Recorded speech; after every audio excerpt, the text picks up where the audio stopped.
ತಮ್ಮ ಮಗಳ ಸಾವಿನ ನಂತರ ಮತ್ತೊಂದು ಅದೇ ಮಾದರಿ ಮತ್ತೊಂದು ಕೊಲೆ ಆದ ಸರ್ಕಾರ ನಿರ್ದಾಕ್ಷಿಣ್ಯ ತಗೊಳ್ಳದೇ ಇರೋದು ಇದು ಕಾರಣ ಅಂತ ಏನ್ರಿ? ಈಗಾಗಲೇ ಕಳೆದ ತಿಂಗಳ 18ರಂದು ನನ್ನ ಮಗಳನ್ನ ಹತ್ಯೆ ಆದ ಕೂಡಲೇ ನಾನು ತಕ್ಷಣ ರಾಜ್ಯ ಸರ್ಕಾರಕ್ಕೆ ಕೇಂದ್ರ ಸರ್ಕಾರದವರು ಎಲ್ಲರಿಗೂ ಕೂಡ ನಾನು ಮನವಿ ಮಾಡಿದ್ದೆ. ಜಾತ್ಯತೀತ ಪಕ್ಷಾತೀತ ಹೋರಾಟ ಕೂಡ ಆಯಿತು. ಎಲ್ಲರೂ ಕೂಡ ಮಾಡಿದರೂ ಕೂಡ ಯಾವುದೇ ರೀತಿಯಿಂದ ರಾಜ್ಯ ಸರ್ಕಾರ ಎಚ್ಚೆತ್ತಾಗಲಿಲ್ಲ. ಇದರಿಂದ ಮುಖ್ಯಮಂತ್ರಿಗಳು ನನಗೆ ಬಂದು ಸಂತಾನ ಹೇಳಿ ಫಾಸ್ಟ್ ಟ್ರ್ಯಾಕ್ ಕೋರ್ಟ್ ಕೊಟ್ಟರು. ಆಮೇಲೆ ಇವರು CID ತನಿಖೆ ಕೂಡ ಕೊಟ್ಟರು. ಅದರಿಂದ ಎಲ್ಲರೂ ಕೂಡ ಮಾಡಿದರೂ ಕೂಡ ಇದು ಪೊಲೀಸರನ್ನ ಬಗ್ಗೆ ಗೃಹ ಇಲಾಖೆಗೆ ಅವರು ಎಚ್ಚೆತ್ತು ಕೊಡಲಿಲ್ಲ. ಅದರದ್ದೇ ವೈಫಲ್ಯ ಇದು. ಅದರಿಂದ ನಾನು ರಾಜ್ಯದ ಮುಖ್ಯಮಂತ್ರಿಗಳಿಗೆ ವಿನಂತಿ ಮಾಡ್ತೀನಿ, ಮೊದಲು ಬಿಟ್ಟು ಕಮಿಷನರ್ನ ತಾವು ಬದಲಾವಣೆ ಮಾಡಿದರೆ ಈ ವ್ಯವಸ್ಥೆ ಏನಿದೆಯಲ್ಲ ಎಲ್ಲ ಕಂಪ್ಲೀಟ್ ಬದಲಾಕೈತಿ. ಇಲ್ಲ ಅಂದರೆ ಇದೇ ರೀತಿ ಹಾಡಾಗಲ್ಲ. ಈಗ ನನ್ನ ಮನೆಗಾತು, ಈಗ ನನ್ನ ವಾರ್ಡಿಗಾತು. ನನ್ನದೇ ವಾರ್ಡಿದು 68ನೇ ವಾರ್ಡ್ ಮಹಾನಗರ ಪಾಲಿಕೆಯಲ್ಲಿ ಬರ್ತಕ್ಕಂಥ 68ನೇ ವಾರ್ಡಿನ ಮತದಾರೇ ನಾನು ಆಯ್ಕೆ ಮಾಡಿ ನಾನು ಕಾರ್ಪೊರೇಟರ್ ಇದ್ದೀನಿ. ನನ್ನ ವಾರ್ಡ್ನಲ್ಲೇ ಈ ರೀತಿ ಆಯ್ತು. ನನ್ನ ಮನೆಗೆ ಆಯ್ತು, ಈಗ ನಾನು ವಾರ್ಡಿಗಾತು.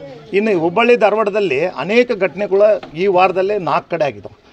ಎಲ್ಲ ಕಡೆ ಹಾಡಾಗಲೇ ಕೊಲೆ, ಸುಲಿಗೆ, ಮತ್ತೊಂದು ಎಲ್ಲ ವ್ಯವಹಾರ ಇಲ್ಲಿ ನಡೀತಾ ಇದೆ. ಈ ಪೂರ್ವ ವಿಧಾನಸಭಾ ಕ್ಷೇತ್ರದಲ್ಲಿ ಯಾರೂ ನೋಡ್ತಾ ಇಲ್ಲ. ಅದಕ್ಕೆ ಮುಖ್ಯಮಂತ್ರಿಗಳಿಗೆ ಮತ್ತು ನಾನು ಡೆಪ್ಟಿ CM DK ಶಿವಕುಮಾರ್ ಅವ್ರಿಗೆ ನಾನು ಒತ್ತಾಯ ಮಾಡ್ತೀನಿ, ವಿನಂತಿ ಕೂಡ ಮಾಡ್ತೀನಿ. ಇದು ಭಾಳ ಕಡು ಬಡವರ ಮಂತನಿದು. ಅಂಜಲಿ ಅಂಬಿಗೇರಿ ಇರೋರಲ್ಲ, ಕೂಲಿ ಮಾಡಿಕೊಂಡು ಬೇರೆದವ್ರ ಮನೆ ಮುಸುರಿ ತಿಕ್ಕಿ ಅವರು ತಾವು ಜೀವನ ಸಾಗಿಸುವಂಥ ಮನೆತನದು. ಅದಕ್ಕೆ ಅವ್ರಿಗೆ ಯಾರೂ ಇಲ್ಲ. ಇದೇ ಅಂಜಲಿನೇ ದುಡಿದು ಕ್ಯಾಟ್ರಿಂಗ್ ಮಾಡಿ ಆಕೆ ಜೀವನ ಸಾಗಿಸ್ಕೊಂಡು ಅವ್ರ ಸಹೋದರರಿಗೆ ಅವ್ರ ಅಜ್ಜಿಗೆ ಸಾಕ್ತಿದ್ಲು. ಮತ್ತು ಬಾಡಿಗೆ ಕೂಡ ಕೊಡೋಕ್ಕಾಗಲಾರ್ದೆ ಈಗಾಗಲೇ ಅವರು ಮಾಲಕರು ಕೂಡ FIR ಮಾಡಿದ್ದಾರೆ. ಅದಕ್ಕೆ ನಾನು ತಕ್ಷಣ ರಾಜ್ಯ ಸರ್ಕಾರಕ್ಕೆ ವಿನಂತಿ ಮಾಡ್ತೀನಿ, ಅವ್ರ ಕುಟುಂಬಕ್ಕೆ ಮುಖ್ಯಮಂತ್ರಿ ಪರಿಹಾರ ನಿಧಿ ಒಳಗೆ ಒಂದು 25 ಲಕ್ಷ ರೂಪಾಯಿ ಘೋಷಣೆ ಮಾಡಬೇಕು. ಮತ್ತು ಒಂದು ಆಶ್ರಯ ಮನೆಯನ್ನು ಘೋಷಣೆ ಮಾಡಬೇಕು. ಅವ್ರ ಸಹೋದರರಿಗೆ ಇಬ್ಬರಿಗೂ ಕೂಡ ಅಂಗನವಾಡಿ ಟೀಚರ್ಗಾಗಲಿ, ಆಯಾ ಪೋಸ್ಟ್ ಆಗಲಿ ಅನೌನ್ಸ್ ಮಾಡಬೇಕು. ಮತ್ತು ಅವ್ರ ಅಜ್ಜಿಗೆ ಎಲ್ಲಾದರೂ ಟೆಂಪ್ರರಿ ಬೇಸ್ ಮೇಲೆ ಗಾರ್ಡನ್ ಸೆಕ್ಷನ್ ಆಗಲಿ, ಕಾರ್ಪೊರೇಷನ್ ಇರ್ತಾವೆ, DC ಆಫೀಸ್ ಇರ್ತಾವೆ, ಎಲ್ಲರೂ ಒಂದು ಕಡೆ ಅವರಿಗೆ ಸರ್ಕಾರಿ ಟೆಂಪ್ರರಿ ಬೇಸ್ ಮೇಲೆ, ಯಾಕೆ ವಯಸ್ಸಾಗಿದೆ ಕೂಲಿ ಮಾಡ್ಕೊಂಡು ಜೀವನ ಮಾಡೋರು, ಅವ್ರಿಗೊಂದು ಯಾವ್ದಾರ ಕೆಲಸ ಕೊಡಬೇಕಂತೇಳಿ ನಾವು ವಿನಂತಿ ಮಾಡ್ತೀನಿ. ಈಗ ಇದೆಲ್ಲ ಆಗೋಕ್ಕೆ ಕಾರಣ ರಾಜ್ಯ ಸರ್ಕಾರ, ಮುಖ್ಯಮಂತ್ರಿಗಳು ಮತ್ತು DCM ಅವರು, ಲಾ ಮಿನಿಸ್ಟ್ರು ಎಲ್ಲರೂ ಕೂಡ ನಂಗೆ ಸ್ಪಂದಿಸಿದ್ದಾರೆ. ಆದರೆ ಗೃಹ ಇಲಾಖೆದವ್ರು ಇನ್ನೂ ತನಕ ಸ್ಪಂದಿಸಿಲ್ಲ. ಯಾಕೆ ಗೃಹ ಮಂತ್ರಿಗಳಿಗೆ ನಾನು ಪದೇ ಅವರಿಗೆ ಹೇಳ್ತಾ ಇದ್ದೇನೆ ಅಂದರೆ, ಅವರು ನನ್ನ ಕೇಸ್ ಆದಾಗೂ ಕೂಡ ಗೃಹ ಮಂತ್ರಿಗಳು ಇಲ್ಲೇ ರಾಣೆಬೆನ್ನೂರು ಬಂದರೂ ನನ್ನ ಮನೆಗೆ ಬರಲಿಲ್ಲ. ಇಂಥ ದೊಡ್ಡ ದುರ್ಘಟನೆ ಆಗಿ ಇಡೀ ರಾಜ್ಯಾದ್ಯಂತ ದೇಶಾದ್ಯಂತ ಹೋರಾಟ ಆಯಿತು. ಇಡೀ ಇಂಟರ್ನ್ಯಾಷನಲ್ ಲೆವೆಲ್ ಸುದ್ದಿ ಆದರೂ ಕೂಡ ಅವರು ಬೇಜವಾಬ್ದಾರಿತನದಿಂದ ಅವ್ರು ಹೊಳ್ಳೋದ್ರು. ಮತ್ತು ಇಲ್ಲಿ ಯಾವ ಮಂತ್ರಿಗಳು ಬಂದರೂ ಕೂಡ ಇಲ್ಲಿ ಅನೇಕ ಕಾಂಗ್ರೆಸ್ ಮುಖಂಡರು ಬಂದರು, ಅನೇಕ ಕಾಂಗ್ರೆಸ್ ಮಿನಿಸ್ಟರ್ಗಳು ಬಂದರು. ನನ್ನ ಮನೆಗೆ ಬರಲಾರ್ದಂಗೆ ಕೂಡ ತಡೆ ಹಿಡಿದ್ರು. ಅವರೆಲ್ಲ ಷಡ್ಯಂತ್ರದಿಂದ ಮಾಡ್ಕೊತ ಈಗೂ ಕೂಡ ಮಾಡ್ತಾಯಿದ್ದಾರೆ. ಅದಕ್ಕೆ ಕಾಣದ ಕೈ ಕೆಲಸ ಮಾಡ್ತಾಯಿದ್ದಾವೆ. ಇದರಿಂದ ನಮ್ಮ KPCC ಅಧ್ಯಕ್ಷರಾದ DK ಶಿವಕುಮಾರ್ ಸಾಹೇಬರಿಗೆ ಮತ್ತು ನಾನು ಮುಖ್ಯಮಂತ್ರಿಗಳಿಗೆ ವಿನಂತಿ ಮಾಡ್ತೀನಿ, ಎಲ್ಲರೂ ಕೂಡ ಈ ರೀತಿ ರಾಜ್ಯ ಸರ್ಕಾರ, ದೇವರು ಎಲ್ಲ ಜನ ಆಶೀರ್ವಾದ ಮಾಡ್ಯಾರ. 136 ಸೀಟ್ ಕೊಟ್ಟಾರೆ. ಅದನ್ನು ಕಾಯ್ಕೋಬೇಕಂದ್ರೆ ಮೊದಲು ಸಾರ್ವಜನಿಕರು ಸುರಕ್ಷಿತವಾಗಿ ಇರಬೇಕಂದ್ರೆ ಗೃಹ ಇಲಾಖೆ ಮಂತ್ರಿಗಳು ಭಾಳ ಎಚ್ಚೆತ್ತು ಕೆಲಸ ಮಾಡಬೇಕು. ಆದರೆ ಅವರು ಮಾಡಲಿಲ್ಲ. ರಾಜ್ಯದಲ್ಲಿ ಕಾನೂನು ಒಂದು ದೃಷ್ಟಿಯಿಂದ ಬರೀ ಪೇಪರ್ನಲ್ಲಿ ಇದ್ರೆ ನಡೆಯಂಗಿಲ್ಲ.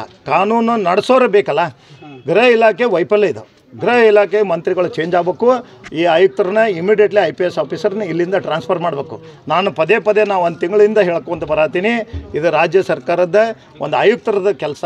ಆಯುಕ್ತರು ಈ ರೀತಿ ಬೇಜವಾಬ್ದಾರಿತನದಿಂದ ಹೇಳಿಕೆ ಕೊಡೋದು. ಉತ್ತರ ಪ್ರದೇಶದಾಗ ಈ ರೀತಿ ನಾನು ಅನೇಕ ಬಾರಿ ಈಗೂ ಕೂಡ ನಾನು ಒತ್ತಾಯ ಮಾಡ್ತೀನಿ, ಯಾಕೆ ಬೇರೆ ರಾಜ್ಯದ ಮುಖ್ಯಮಂತ್ರಿಗಳು ಕ್ರಮ ತಗೋತಾರೆ, ಆ ರೀತಿ ನಮ್ಮ ರಾಜ್ಯದಲ್ಲಿ ಕೂಡ ತಾವು ತಗೋಬೇಕಲ್ಲ. ಯಾವ ರೀತಿಯಲ್ಲೇ UP ಯೋಗಿ ಆದಿತ್ಯನಾಥ್ ಅವರು ಮನೆಗೆ ಬುಲ್ಡೋಜರ್ ಹಚ್ತಾರೆ, ಎನ್ಕೌಂಟರ್ ಮಾಡಿಸ್ತಾರೆ. ಯಾಕೆ ನಮ್ಮ ಮುಖ್ಯಮಂತ್ರಿಗಳ ಕಡೆ ಇಲ್ವಾ? ನೀವು ಅದನ್ನು ಮಾಡಬೇಕಲ್ಲ. ಅದಕ್ಕೆ ನಾನು ಕೇಳ್ತೀನಿ, ಹೈದರಾಬಾದ್ ನಮ್ಮ ಹುಬ್ಬಳ್ಳಿ ಇಲ್ಲೇ ಪಕ್ಕದ ಪಗಡಿ ಓಣಿಯಲ್ಲಿ ಇರ್ತಕ್ಕಂಥ ಸಜ್ಜನ್ ಸಾಹೇಬರು 3 ಎನ್ಕೌಂಟರ್ ಮಾಡ್ತಾರೆ. ಅಂಥ IPS ಆಫೀಸರ್, ದಕ್ಷ ಆಫೀಸರ್ನ ಹಾಕಿರಲ್ಲ. 6 ಗುಂಡು ಕೊಟ್ಟು ಅವ್ರ ನೌಕರಿಗೆ ತೊಗೊಂಡು ಅವ್ರನ್ನ ಎಲ್ಲ ಈ ರೀತಿ ಅವ್ರಿಗೆ ಎಲ್ಲ ಬಂದೋಬಸ್ತ್ ಕೊಟ್ಟು, ವೆಪನ್ಸ್ ಕೊಟ್ಟು, ಏನು ಅವನ್ನ ಜಂಗಿಡಕ್ಕೆ ಕೊಟ್ಟಿರಿ? ಆದೇಶ ಮಾಡಿರಿ ಅವ್ರಿಗೆ. ಯಾಕೆ ನಿಮ್ಮ ಆದೇಶನ ಕಾಯ್ಬೇಕು? ಅವ್ರು ಮಾಡಿ ಒಂದು ಮಾದರಿಯಾಗಿ. ನಾನಂತೂ ಒಂದೇ ಸರ್, ಯಾವ ರೀತಿ ಉತ್ತರ ಪ್ರದೇಶದಲ್ಲಿ ಹೆಂಗೆ ಎನ್ಕೌಂಟರ್ ಮಾಡ್ತಾರೆ ಇಂಥದ್ದು, ಬರೀ ಹುಡುಗಿಯರು ಚುಡಾಯಿಸಿದ್ರೆ, ಬರೀ ವೇಲ್ ಜಗ್ಗಿದ್ರೆ ಮರ್ಡರ್ ಆಗ್ಯಾರ, ಎನ್ಕೌಂಟರ್ ಮಾಡಿಸ್ಯಾರೆ. ವೇಲ್ ಜಗ್ಗಿದ್ರೆ ಹಾಡಾಗಲ್ಲ 5ವರೆಗೆ ಬಂದು ಮನೆಗೆ ಬಂದು 4 ಮಂದಿ ಎದುರಿಗೇನೆ ಮರ್ಡರ್ ಮಾಡ್ತಾನಂದರೆ ಈ ರೀತಿ ನಡೆದ್ರೆ ಮತ್ತು ಯಾರು ಇದಕ್ಕೆ ಜವಾಬ್ದಾರಿ? ಅದಕ್ಕೆ ರಾಜ್ಯದ ಮುಖ್ಯಮಂತ್ರಿಗಳಿಗೆ ಮತ್ತು DCM ಅವರಿಗೆ. ಉತ್ತರ ಪ್ರದೇಶ ಮಾಡೆಲ್ದಲ್ಲಿ ಮತ್ತು ಹೈದರಾಬಾದ್ ಮಾಡೆಲ್ನಲ್ಲಿ ಈ ಹುಬ್ಬಳ್ಳಿಯಲ್ಲಿ ನಡೆದ್ರೆ ಇಡೀ ರಾಜ್ಯ ಎಚ್ಚೆತ್ತಾಕೈತಿ. ಇಲ್ಲ ಅಂದರೆ ಈಗ ಉತ್ತರ ಕರ್ನಾಟಕನಾಗ ಸಿದ್ದರಾಮಯ್ಯನವರಿಗೆ ಹೇಳ್ತೀರಿ ನೀವು? ನಾನಾಗಲೇ ರಾಜ್ಯದ ಮುಖ್ಯಮಂತ್ರಿಗಳು ನಮ್ಮವರೇ ಆದ ಮುಖ್ಯಮಂತ್ರಿಗಳಿಗೆ ನಾವು ವಿನಂತಿ ಮಾಡ್ತೀನಿ, ತಾವು ಕೂಡ ಯೋಗ್ಯ ಅಧೀನತ ಆಗಬೇಕು. ಇಲ್ಲ ಅಂದರೆ ಹಿಂಗೆ ಕಾನೂನು ನೀವು ಸಡ್ಲು ಬಿಟ್ಕೊತ ಹೋದರೆ ಯಾವುದೋ ಕಾಣದ ಕೈ ತಮಗೆ ಕನ್ಫ್ಯೂಷನ್ ಮಾಡಿ ದಿಕ್ಕು ತಪ್ಪಿಸಿ ತಮ್ಮನ್ನೆಲ್ಲ ಹತ್ತಿಕ್ಕಿಟ್ಟು ತಮ್ಮ ಗಮನಕ್ಕೆ ಬರಲಾರ್ದಂಗೆ ನೋಡಿಕೊಂಡು ಯಾವ ರೀತಿ ತಾವು ಷಡ್ಯಂತ್ರ ಮಾಡ್ತಾ ಬಂದಿದ್ದಾರೆ ಅವ್ರಿಗೂ ಕೂಡ ಎಚ್ಚೆತ್ತಾಗಬೇಕು. ಇದು ಸ್ಪೆಷಲ್ ಮೀಟಿಂಗ್ ತೊಗೋಬೇಕು, ತಾವು ಆ್ಯಕ್ಷನ್ ತೊಗೋಬೇಕಂತ ನಾನು ಬಿಡ್ತೇನೆ.